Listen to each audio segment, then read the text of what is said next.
Hallo, wir sind der Lukas und Fabian, zwei Studenten von ETH Zürich, die euch in dem Video die Vorteile der Paarhaltung von Kälbern möchten vorstellen. In der Schweiz wird das Kalb innerhalb von 24 Stunden nach seiner Geburt von der Mutter getrennt. Dann wird es bis zum Alter von 2 Wochen einzeln gehalten. In Deutschland und Österreich sogar bis zu 8 Wochen. Das hat zum Zweck, dass die horizontale Krankheitsübertragung, also die Übertragung von Tier zu Tier, soll vermieden werden und es soll dem Kalb Schutz bieten vor Vertrampelung durch andere Tiere. In der Schweiz sind die Bauern dann nach 2 Wochen dazu verpflichtet, die Kälber in Gruppen zu halten. Obwohl es der Anschein macht, dass die Übertragung von Krankheitserregern zwischen Tieren bei Einzelhaltung minimal ist, wird in der Praxis die Einzelhaltung leider oft schlecht umgesetzt und durch das können sich Krankheitserreger trotzdem ausbreiten. Wenn zum Beispiel der Abstand zwischen den Einzelboxen zu klein gewählt wird, können sich Tiere über direkten Körperkontakt gegenseitig anstecken. Krankheitserreger können sich auch mit dem Wind und Ventilatoren ausbreiten. Oder, wenn der Boden nicht eben ist, können die Fäkalien von einem kranken Tier durch den Urin in die Box von einem gesunden geschwemmt werden. Auch der Bauer selber kann Krankheiten übertragen. So, wenn er zum Beispiel zuerst ein krankes Tier pflegt und dann gerade ein gesundes.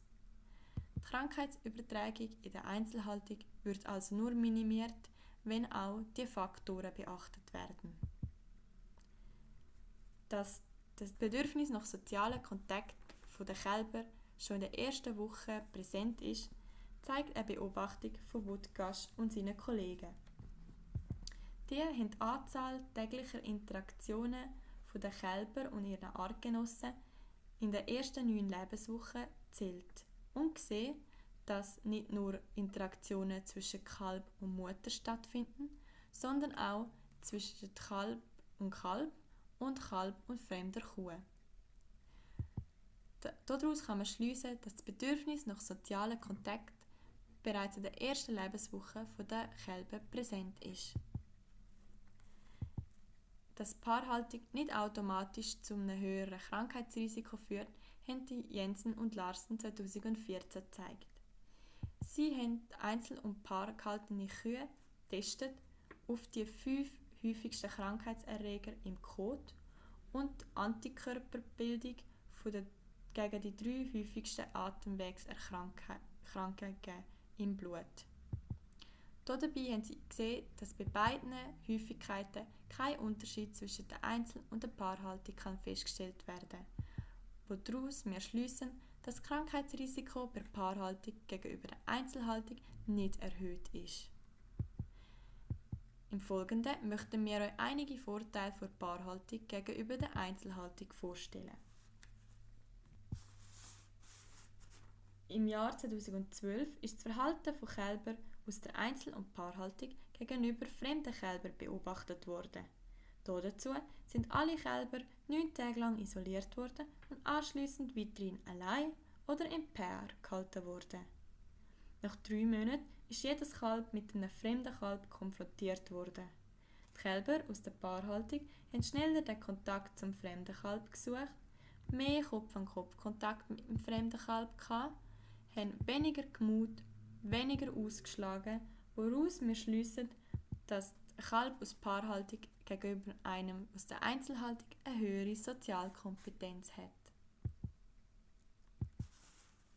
Andere Studien haben gezeigt, dass paargehaltene Kälber im Gegensatz zu einzelgehaltenen Kälbern besser mit sich verändernden Umständen, zum Beispiel Änderungen in der Unterkunft oder im Tagesablauf, umgehen.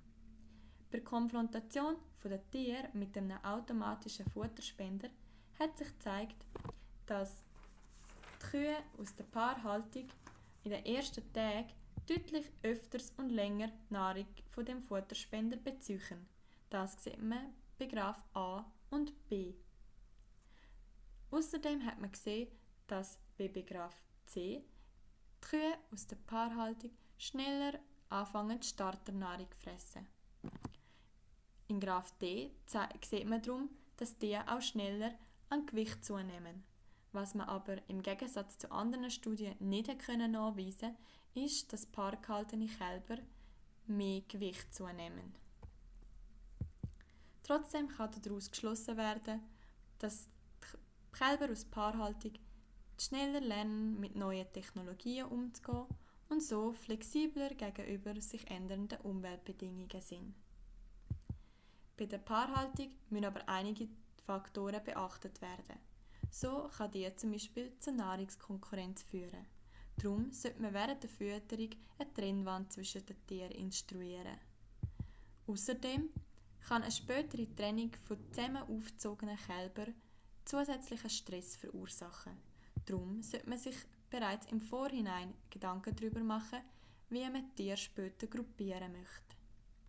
Außerdem ist die gesetzliche Mindestliegefläche für Kälber sehr klein. Darum sollte man auch in der Paarhaltung die Fläche pro Tier vergrössern, um das Tierwohl zu fördern. Daraus schliessen wir, dass die Paarhaltung eine sehr gute Alternative zur Einzelhaltung und Gruppenhaltung ist, weil sie die optimale soziale Entwicklung des Kalbs fördert und trotzdem die Krankheitsübertragung auf einem Minimum haltet. Vielen Dank für eure Aufmerksamkeit. Tschüss!